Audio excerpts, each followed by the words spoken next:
हमारे चैनल को सब्सक्राइब कर बेल आइकन जरूर दबाएं। धन्यवाद। नमस्कार। जय तंत्र मंत्र केंद्र में मैं आप सबका हार्दिक स्वागत एवं अभिनंदन करता हूं। मेरे प्रिय भाई बहनों, आज मैं आपको बहुत ही लाजवाब जानकारी, सच्ची घटना बताने जा रहा हूं, जिसके लिए आपको हमारा वीडियो अंत तक देखना पड़ेगा। और यदि आपने सब्सक्राइब नहीं किया तो अभी तुरंत हमारे चैनल को सब्सक्राइब करें, लाल वाली बटन दबाओ और घंटी बजा दो। सब्सक्राइब करने का कोई शुल्क एवं चार्ज नहीं कटेगा। आप हमारे वीडियो को फेसबुक पर, व्हाट्सएप पर, ट्विटर के अकाउंट में और इंस्टाग्राम पर आप अधिक से अधिक शेयर करें। लाइक और कमेंट करना भी आपका धर्म है। दुनिया में जिसका कोई नहीं, मैं उसका हूं। अगर आपको अपनों ने धोखा दिया है, यदि आपको परायों ने धोखा दिया है, तो आप एक बार मुझे अवश्य आजमाएं। हमारा मोबाइल नंबर है 9305 63 71 73। मेरे प्रिय भाई बहनों, भारतीय टाइम के अनुसार दोपहर को 12 से 2 के बीच में बात करने का हमसे टाइम है। और आप और किसी नंबर पर संपर्क ना करें। मैंने केवल एक ही नंबर दिया है जो बोल के बताया है। मैं राष्ट्रीय अध्यक्ष कृष्णा दल आप सबसे निवेदन करता हूं, यदि आप मानवतावादी हैं, आप सनातनी हैं, तो मुझसे जरूर जुड़ें। आप हमारे संगठन में सदस्य बने। अगर योग्यता हुई तो आपको पदाधिकारी भी बनाऊंगा अपने संगठन में। ये कृष्णा दल हमारा, आपका, सबका संगठन एक परिवार है। कृष्णा दल संगठन ये हमारा सबका परिवार है। तो परिवार की तरह हमसे आप जुड़िए, सगे खास परिवार की तरह। मेरे प्रिय भाई बहनों, आप किसी भी जाति धर्म से हैं, देश विदेश में, विश्व के किसी भी कोने में रहते हैं, कोई दिक्कत नहीं। आप हमारे दिए हुए ज्ञान से भरपूर लाभ उठा सकते हैं। मैं अपने चैनल के माध्यम से आयुर्वेदिक ज्ञान, ज्योतिष शास्त्र, तंत्र मंत्र, तीर्थ त्योहार, सत्संग, प्रवचन इत्यादि सभी ज्ञान पहुंचा रहा हूं आप तक। आज मैं जो कहानी लाया हूं सच्ची, वो है रांका और बांका की कहानी। भगवान कृष्ण की भक्त दो पति पत्नी थे, रांका और बांका। बांका नाम पत्नी का बताया जाता है और रांका नाम पति का बताया जाता है। कहीं कहीं इसका उल्टा भी लोग लिख देते हैं या बताते हैं। तो रांका और बांका इतने गरीब थे कि लकड़ी बेच के लाया करते थे। ये सत्य घटना है। मतलब लकड़ी बीनते थे वन में या काटते थे और उसको बेच के लाया करते थे पैसा। उसी पैसे से खाना पीना चलता था और बाकी जो बचा हुआ पैसा होता था, धन जो होता था, वो सत्संग में सब दान कर दिया करते थे शाम को। यानी दूसरे दिन के लिए कुछ नहीं रखते थे। और कभी कभार ऐसा भी होता था कि उनको 2-2, 3-3 दिन, 4-4 दिन भूखा भी रहना पड़ता था, कुछ नहीं मिलता था। भाई लकड़ी कभी नहीं मिल पाई, बारिश हो गई, नहीं गए वन को, या नहीं जा पाए, या लकड़ी मिली भी तो बिची नहीं, कोई खरीदने वाला नहीं आया। जंगल मतलब वन से लकड़ी कटी हुई का बाजार में कोई खरीदने वाला तैयार नहीं हुआ, तो भूखा भी रहना पड़ता था। संत नामदेव जो थे, उनको भगवान के रोज दर्शन होते थे।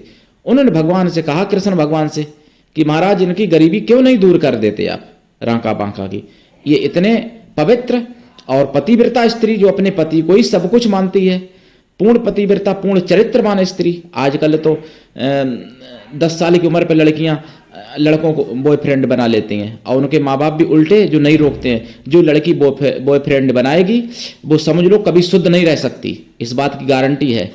मैं भी परिवार वाला व्यक्ति हूं, लेकिन सत्य ये दावा के साथ कह सकता हूं, जिसका लड़का दोस्त होगा लड़की का, उसका चरित्र सुरक्षित नहीं बच सकता।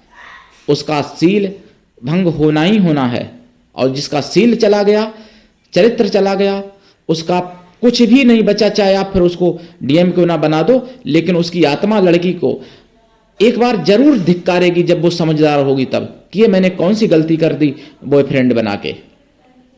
तो मेरे प्रिय भाई बहनों, वहां तो पतिव्रता थी। भगवान ने कहा कि नहीं नामदेव, ये नहीं लेंगे हमारा कुछ दिया हुआ। मैंने कई बार, भगवान बता रहे हैं कि मैंने कई बार इनकी कोशिश की कि गरीबी इनकी दूर कर दूं। मैंने खुद भेष बदल के इनकी लकड़ियां 100 गुने दाम में खरीदी, लेकिन क्या करूं, ये जो भी इनको देता हूं मैं, शाम तक सब खत्म कर देते हैं, नष्ट कर देते हैं, दान कर देते हैं। तो मैं क्या करूं, मैं खुद इनसे परेशान हूं। उन्होंने कहा नहीं ऐसा नहीं है, आप देखो मेरे सामने दो। अच्छा, तो कोई ठीक है, अगर आप नहीं ज्यादा जिद कर रहे तो भैया लो, मैं देता हूं। तो रांका बांका जिस रास्ते से जंगल में निकल रहे थे, उसी रास्ते पर भगवान कृष्ण ने सोने की असरपियों से भरी, मोहरों से भरी एक थैली बड़ी सी गिरा दी। और भगवान कृष्ण और नामदेव पेड़ के पीछे छुप के देखने लगे। रांका आए आगे। रांका का पैर अच्छा, पहले तो जो गिराई थी तो उसमें कोई घोड़सवार वहां से निकल गया होगा आगे, तो घोड़ा पे सवार होके तो वहां पे धूल उल पैरों से घोड़ा के उस थैली पे जम गई थी, थोड़ी सी पड़ गई थी, मतलब उड़ती है ना धूल पड़ जाती है जैसे। तो रांका आए, रांका के पैर की ठोकर लगी, वो थैली उलट के गिर पड़ी। रांका ने देखा, रांका की पत्नी आ रही थी पीछे से। बांका रांका ने सोचा कि कहीं मेरी पत्नी के मन में लालच ना आ जाए कि 3 दिन हो गए, 4 दिन भूखे और बुरे वक्त में ये काम आएगा धन, तो ले लिया जाए। रांका ने सोचा कि ये धन किसी भाई घोड़े वाले का गिरा होगा, जो घोड़सवार अभी निकल गया आगे, उसी का गिरा होगा। तो रांका ने उस थैली के ऊपर मिट्टी डालने लगे, साइड से मिट्टी उठा के। धूली पड़ी रहती है रास्ते में, पहली रोड तो होते नहीं थे, आज भी जंगल में ऐसी बहुत सी रास्ता है जहाँ धूली और मिट्टी और सब होता है, हर जगह थोड़ी सिटी जैसे रोड है जंगल में चिकने। तो रांका मिट्टी डालने लगे। बांका ने आके पीछे से देख लिया, तब तक मिट्टी डाल रहे थे। बांका ने कहा, स्वामी जी क्या कर रहे हो महाराज? आजकल तो पति का नाम लेती हैं, पतियों को मारती हैं, पतियों से लड़ती हैं, लेकिन वहां इतनी भूखी रहने वाली बांका, फिर भी उन्होंने ना तो अपना सतीत्व नष्ट किया, ना पति से कभी झगड़ा किया, और ना कोई और कुकर्म किया, और अपना चरित्र भी बना के रखा, अपना सील भी बना के रखा। मेरे प्रिय भाई बहनों, रांका ने कहा, रांका ने भी मतलब सत्यवादी थे, झूठ नहीं बोला करते थे। तो रांका ने कहा, मैं मिट्टी डाल रहा हूं। कि किस पे मिट्टी डाल रहे? यहाँ तो रास्ता है महाराज। कि अरे अब क्या बताऊं, यहाँ सोने की असरपियों की थैली पड़ी थी, और मैंने सोचा कि कहीं आप पीछे से आ रही हैं, आपको लालच ना हो जाए कि बुरे वक्त में ये काम आएगी सोने की थैली मोहरों की, इसलिए मैंने सोचा मिट्टी डाल दूं, आप ना देख पाओ और हम निकल जाएं आगे। बांका बहुत तेज हंसने लगी और कहा, अरे महाराज आप क्या बताऊं, मैं हूं तो आपकी दासी, आपके चरणों की, लेकिन मैं आपको शिक्षा दूं तो अच्छी बात नहीं है, आप तो हमसे बहुत बड़े ज्ञानी हैं, लेकिन आपने अभी मुझे पहचान नहीं पाया क्या? मैं आपके चरणों की सेविका। आजकल तो पति कहती मैं रानी हूं, तुम नौकर हो मेरे, पत्नी जो कहती हैं आज के समय में, लेकिन पहले ऐसा नहीं था। आज भी सतियां हैं, सतियों से, संतों से, ब्राह्मणों से, वीरों से कभी पृथ्वी खाली नहीं होती है। हम ऐसी सतियों को जानते हैं, हमारे परिचित हैं, हमारे खास हैं, और खास क्या कहूं, हमारी सर्वस्व हैं। ऐसी सतियां आज भी हैं। तो बांका ने कहा कि आपने मुझे पहचान नहीं पाया क्या? पहचान रहे महाराज मुझे? कि हाँ मेरी पत्नी हो, बांका हो? कि नहीं वो तो हुई, लेकिन मेरा स्वभाव आपने नहीं पहचाना। अरे हम तो क्या इसकी चिंता करेंगे, आप तो मिट्टी के ऊपर मिट्टी डाल रहे हो। इस हमने तो सोने और मिट्टी में कोई फर्क ही नहीं समझा, आपने फिर भी फर्क अपने मन में रखा है कि ये सोना है, ये मिट्टी है। जब मैं भगवान के हो चुके, भगवान हमारे हो चुके, तो हम तो मिट्टी और सोने में कोई फर्क ही नहीं रखती। आप ये क्या कर रहे हो, मिट्टी के ऊपर मिट्टी डाल रहे हो? क्यों टाइम बर्बाद आपने किया इतना? हमको आदेश देते, हम ही डाल देते इसको, मिट्टी के ऊपर। तो मेरे प्रिय भाई बहनों, भगवान कृष्ण की जीत हो गई और नामदेव हार गए। भगवान कृष्ण ने कहा, देखा नामदेव, इन्होंने कुछ लिया, कहीं चले गए आगे। नामदेव ने कहा, वास्तव में प्रभु सत्य है भाई, ये नहीं मानेंगे, ये लोग नहीं मानेंगे। और आजकल छोटे छोटे पैसों के ऊपर पत्नियां लड़ती हैं पतियों से, और इतनी घर में लड़ाई हो जाती है, इतनी बड़ी घर में कलह हो जाती है कि जैसे लगता है कि वही इंदिरा गांधी हैं पत्नियां उनकी।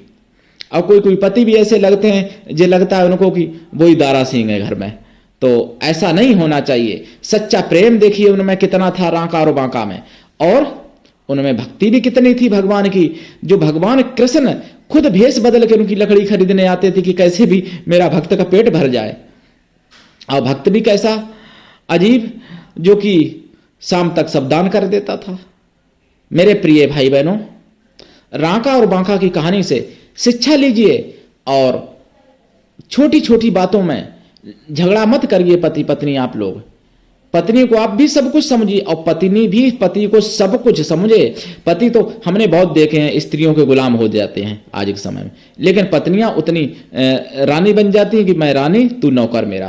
तो ऐसा नहीं होना चाहिए। ऐसा जहां होता है, जिस घर में पत्नी पति से लड़ती है, पति को गाली सुनाती है, पति को मारती है, पति की बात नहीं मानती है, पति की आज्ञा का उल्लंघन करती है, जिस घर में पत्नी, उस घर में समझ लो एक ना एक दिन गरीबी आनी निश्चित है, चाहे वो कितना बड़ा राजा हो। उस घर में एक ना एक दिन परेशानी आनी जरूरी है, और ऐसी परेशानी आने वाली है जो जीवन में नहीं भुलाई जा सकेगी। तो इसलिए मेरी माताओं, मेरी बहनों, समझो, अगर आप शादीशुदा हो तो पति ही सर्वेश्वर है। ये आपको पूरे यूट्यूब पर कोई नहीं ये बात बताएगा। आजकल तो लोग बस ऐसे बताते हैं कि मेरी बैंकें भर दो गुरु लोग, लेकिन मैं कह रहा हूं उन बहनों के लिए, उन माताओं के लिए कि पति सर्वेश्वर है। हालांकि सतगुरु जिससे आपने दीक्षा ली है वो तो उससे भी बड़ा है, पति से भी बड़ा है, क्योंकि गुरु माता और पिता और पति पत्नी सभी के लिए है सतगुरु। लेकिन जिसका गुरु नहीं है उसके लिए पति सब कुछ है।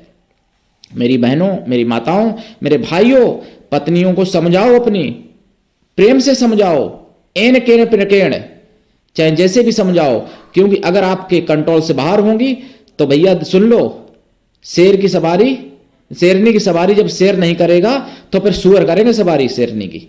ये बात